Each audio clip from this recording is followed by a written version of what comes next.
Halo semuanya, kembali lagi bersama gua AZH. Di konten pertama gua kali ini, gua ingin mencoba seberapa cepat gua melewatkan chapter 1 dari game Resident Evil 4 Remake ini di setiap difficultnya. Ya, di setiap difficultnya. Jadi, gua di sini akan mencoba berusaha speedrun dari awal game sampai selesai chapter 1 yang dimulai dari difficult mudah hingga ke difficult profesional. Mungkin dari kalian pasti ada yang nanya nih, Bang, kok lu ada di figur profesional, sedangkan di gua nggak ada. jadi teman-teman, bagi yang baru memainkan RM4 atau bagi yang tidak tahu cara membuka mode profesional ini, teman-teman hanya perlu menamatkan game RM4 ini dengan syarat difficultnya harus normal ataupun di atas normal. Ya, sekalian kita menunggu game Resident Evil ke-9 yang katanya akan rilis pada tahun ini di bulan Februari tanggal 27. So, tanpa membuang waktu lama, kita langsung masuk ke gameplaynya. Let's play to the game. Seperti di game RE4 pada umumnya, kita mulai mencari seorang bapak polisi yang sedang membuang air kecil namun tidak kunjung balik. Sebenarnya di game OG-nya atau di game originalnya, si polisinya setelah membuang air kecil langsung naik ke mobilnya.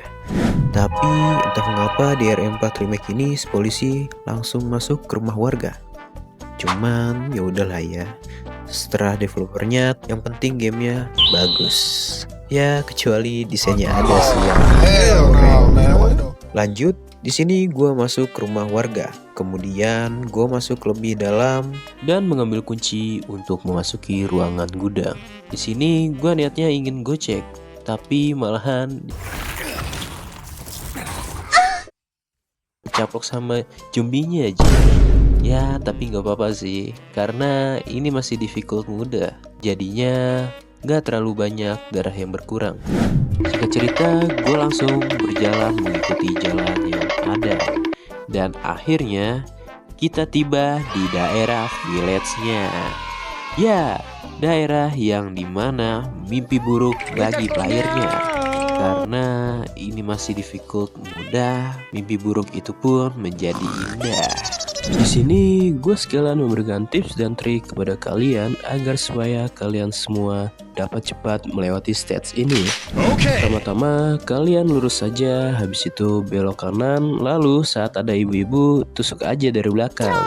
Kemudian belok kiri, lurus, belok kiri lagi, lalu lompat ke jendela dan hancurkan tong yang ada di depan kalian. Dan kalian akan mendapatkan hand grenade. Oh iya, gue lupa ngasih tahu ke kalian, sebelum lompat ke dalam jendela, kalian sudah menyiapkan flashbang. Caranya, kalian ambil aja di gudang dekat gerbang village. Nantinya ada flashbang di sana. Jika kalian sudah mengambil flashbangnya, kalian pegang aja flashbangnya. Lalu lempar flashbangnya pada saat warganya membuka pintu. Kemudian lempar hand grenade yang kalian ambil tadi. Ini sih gagal sih. Seharusnya granatnya mengenai semua warganya, bukan kepental kayak tadi. Lanjut, kalian pergi ke rumah depan, ambil shotgun, dan ambil bom. Pas di tahap ini, kalian jangan lupa tembakin kaca yang ada di dekat tangga ya, agar supaya men-trigger zombinya semakin lebih banyak. Dan juga jangan sampai ada yang masuk ke atas ya teman-teman, biar nanti nggak gagal. Lompat dari jendela, lalu lempar aja ke kerumunan zombinya. Harusnya sih di sini zombinya pada ngumpul banyak ya. Karena tadi gua nggak pecahin kacanya, jadinya ya cuma sedikit. Kalau misalnya bomnya sudah dilempar ke kerumunan zombinya, kalian tinggal tembak beberapa zombie lagi sampai bel gerejanya berbunyi.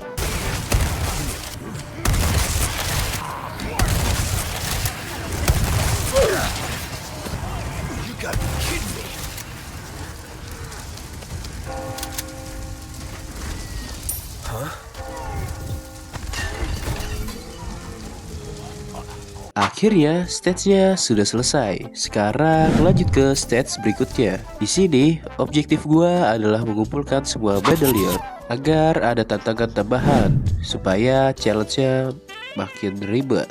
Kalau gua skip medallionnya, nanti challenge-nya kegampangan.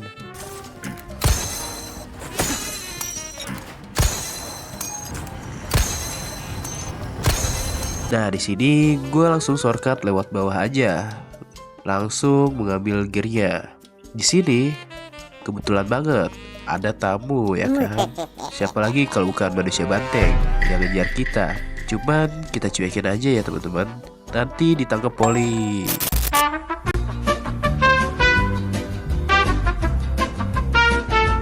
Di sini gue langsung pasang gearnya dan buka gerbangnya. Dan di sini sebenarnya gue masih dikejar sama bantengnya sih. Cuman ya udahlah, kita cuekin aja. Di sini sebenarnya gue tinggal lari aja karena ini difficult muda, jadi zombie di sini nggak terlalu agresif. Di sini gue langsung saja menghancurkan gembok, dorong rak, tusuk orang, masuk ke bawah tanah, and this is it. Dan akhirnya kita resmi menyelesaikan chapter 1 ini di difficult muda. Ya, walaupun di sini gue mendapatkan waktu 8 menit 29 detik, oke lah ya. Walaupun seharusnya bisa lebih cepat lagi. Ya, minimal 7 menit lah. Oke, tanpa berlama-lama, langsung aja kita langsung ke difficult normal. Seperti yang gue lakukan di awal-awal, gue akan masuk ke rumah warga, mengambil kunci ke ruangan gudang, gue cek dikit, lari, dan ke tempat pemukiman warga. Oke, di sini mungkin bakalan gue cepetin karena ya tau lah ya, mungkin bakalan lama.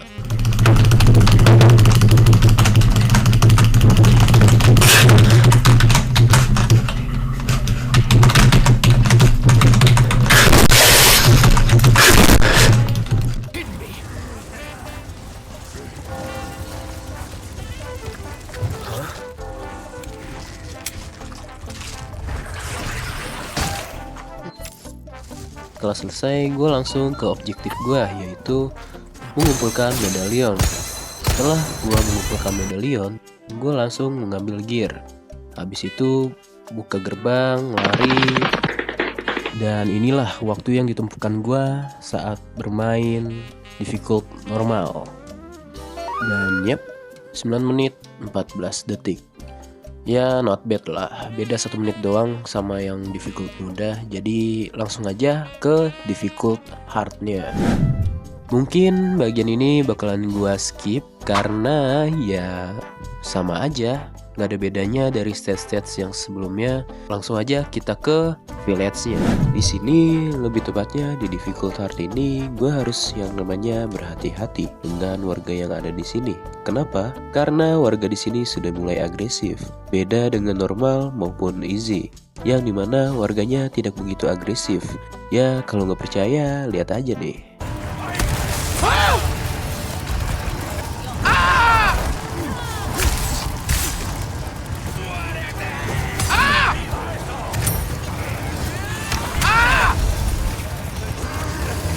Di sini gue hampir meninggoy, tapi nggak apa-apa sih karena gue jago. Jadinya di sini gue berhasil melewatkan stage ini. Asli, ini bapaknya rusuh banget sumpah. Cuman ya udahlah ya, langsung aja gue kelarin difficult sulit ini. Dan akhirnya difficult sulit ini resmi kita kelarkan dengan waktu yang perlu kita tempuhkan, yaitu 11 menit 23 detik. Ya lumayan lah ya, memakan banyak waktu sih jujur. Cuman ini aja baru difficult sulit atau hardnya. Gimana mode profesionalnya? Tanpa berlama-lama, kita langsung masuk ke mode profesionalnya. Kalau dari awal gameplaynya sih nggak ada perbedaan yang berasa. Cuman setelah gue masuk ke wilayah ini, akhirnya mimpi buruk itu pun menjadi kenyataan.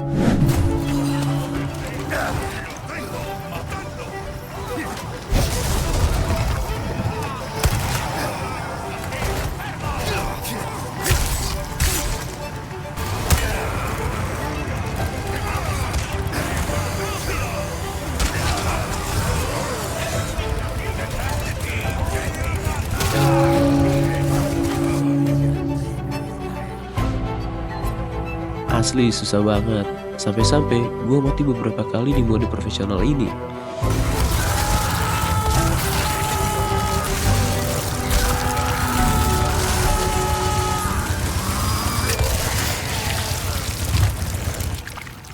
Gak apa-apa sih, karena gue jago, jadinya di sini gue berhasil melewatkan stage ini. Gak apa-apa sih, karena gue jago, jadinya di sini gue berhasil melewatkan stage ini.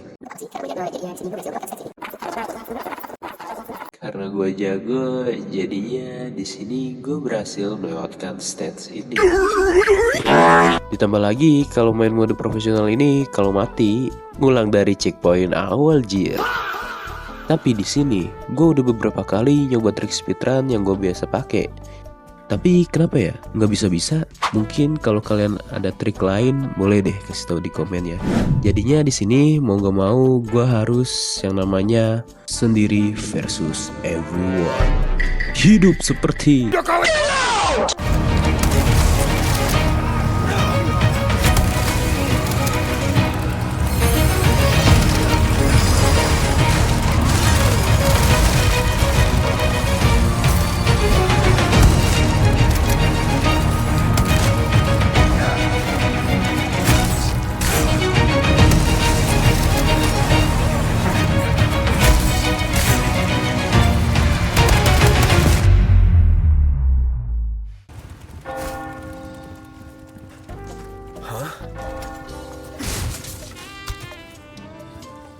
Setelah mati beberapa kali di mode profesional ini, akhirnya notif yang disukai bagi player RE4 pun muncul. Akhirnya gue berhasil melewatkan stage ini, ya walaupun harus mati beberapa kali sih. Oke, kita lanjut ke gameplaynya. Di sini seperti biasa, gue fokus kepada objektif gue, yaitu medalionnya. Habis itu cabut pergi dan ya. Kita lihat waktu yang ditempuh gua saat di difficult profesional ini. Jangan kaget ya teman-teman. Waktu yang gue tempuhkan yaitu adalah 28 menit 7 detik. Ya, gua tahu kok kalau gua tuh noob ya. Ya, I know lah. Cuman namanya juga seorang amatir ya kan. Apa boleh buat? Ya, jadi itulah seberapa cepat gua untuk menyelesaikan chapter 1 di setiap difficultnya di game Resident Evil 4 Remake ini. Dengan adanya konten pertama gua ini, gua harap kalian semua dapat terhibur dengan konten yang gua upload ini. Jadi, jikalau kalian punya saran ataupun pertanyaan, boleh di komen di kolom komentar di bawah ya. Gua AZH, sampai jumpa di video selanjutnya.